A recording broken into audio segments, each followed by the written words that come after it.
The man on your screen needs absolutely no introduction, but I'm going to do it anyways. He's one of the greatest professional wrestlers of all time, a producer, one of the biggest box office draws in Hollywood, a businessman, a girl dad, and co-owner of the XFL. Welcome to First Take, Dwayne The Rock Johnson. Dwayne, thank you so much for being with us. Well, thank you, Molly. I appreciate it. Great to be on the show. I love you guys. I'm a big fan of the show. That was an incredible intro. You did forget one thing in the multi-hyphenate intro, and that is looking at Steven. It's like looking in the mirror. We're like twins. That's the thing. I wish. Exactly. I wish. Yeah. You guys bench press the same weight and squat it too. Shoot, maybe not even a 50th. Oh my gosh. I'm nowhere in the ballpark. Nothing. Dwayne, before we get started, I just want to say really quickly, obviously, RC is a friend of both of us, Channing, Freddie. I saw you on The Pivot, and I implore everyone at home to watch it. You know, it's about an hour long. Such an incredible interview, great insight into you, and a couple things which we just mentioned off the top, because I was curious, hey, why did he buy the XFL? And you said, you know, your partner Danny called you. You were in right away, easy yes. You sat down with Roger Goodell. You sat down with Troy Vincent. You said, we're not here to compete. Can we be partners? They agreed, and that you really just wanted to grow the game. So now with the championship tomorrow, how are you feeling after year one? Well, Molly, I'm feeling great. I'm feeling great. I'm feeling positive. I'm feeling bullish about our season of the XFL.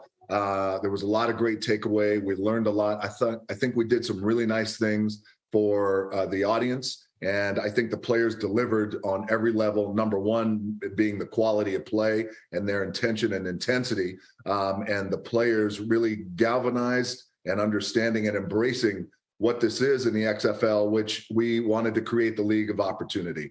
So I'm feeling really good. I want to back up just for a second, though. Yeah. I do want to acknowledge those guys on The Pivot, and Ryan and Fred and Channing. Thank you, by the way, for saying that. Mm-hmm. And the truth is, I realized when that interview was done with The Pivot is that I really never get an opportunity to sit down and just chop up life with my guys. And, you know, just on my side of the world and the amount of press that I do, that kind of press, I don't do a lot of, and I missed it. It's been a long time since I just hung out with the guys and talked about everything, chopped it all up from good to the bad and everything in between.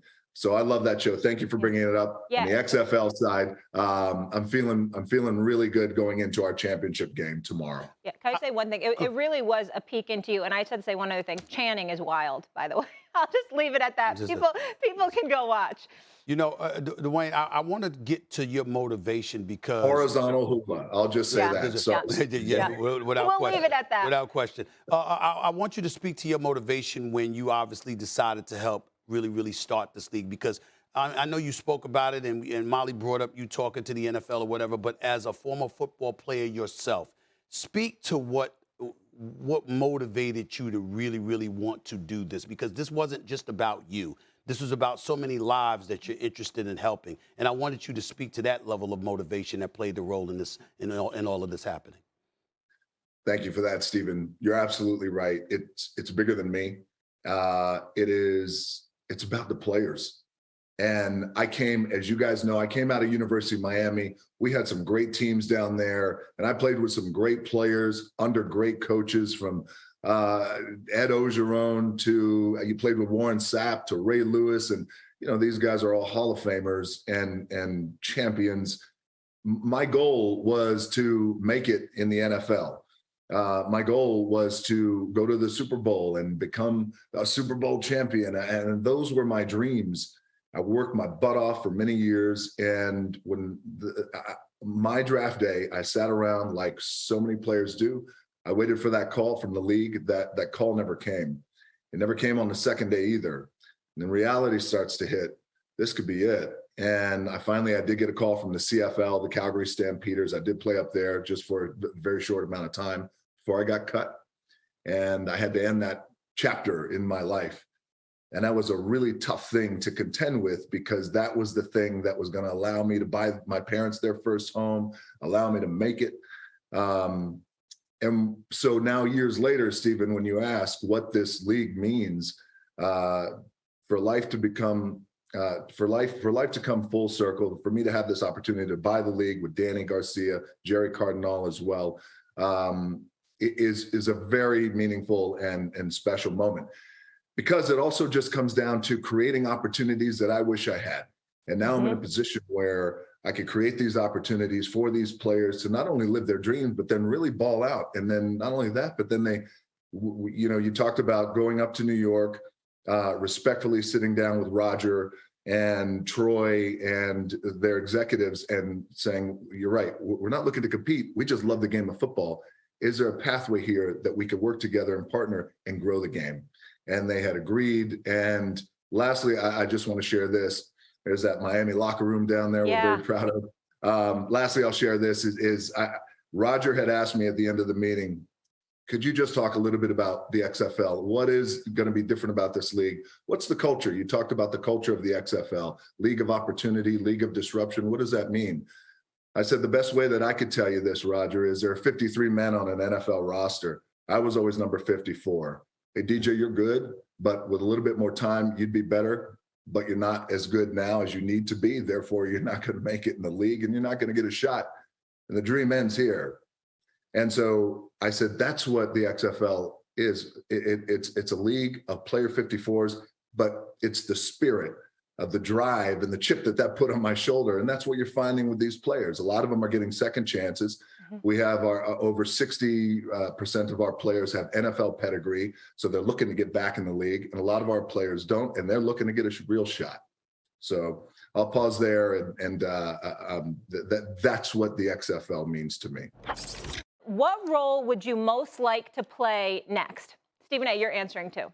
Oh, okay. What role would I like to play next? Yeah, acting. I'm ready to sing. I'll just say that. Okay. Wow. Wow. Whoa, okay.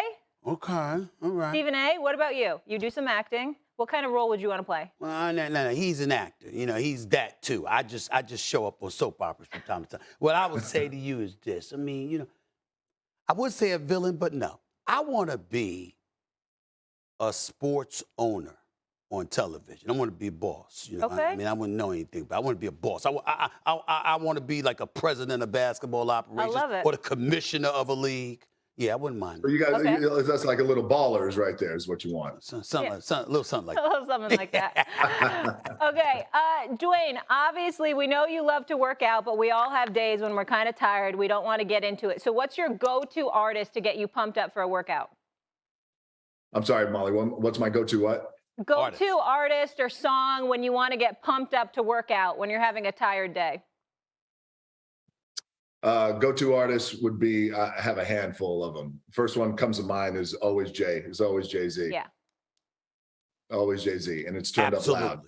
Yeah. Absolutely. Jay-Z and Nas. Okay. I'll throw Nas in there. I think that's a unanimous decision. Right. All right, you're both girl dads, both of you. Yes. And Dwayne, I want to make sure you can hear me. So what's the thing your daughters ask for the most? You know what? The thing they ask for the most is toys and time. So, Daddy, can I get this toy? Can I get that toy? And of course, I'm very strict, and I say, yeah, absolutely. I'll get you two of them. Exactly. And the other one, and the other one is time, and that's the beautiful one. I have 3 daughters, very proud girl dad. Simone is older; she's 21, and she's kicking butt right now as a professional wrestler in WWE. And but I'd like to say we grew up together because I had her when I was still in my 20s.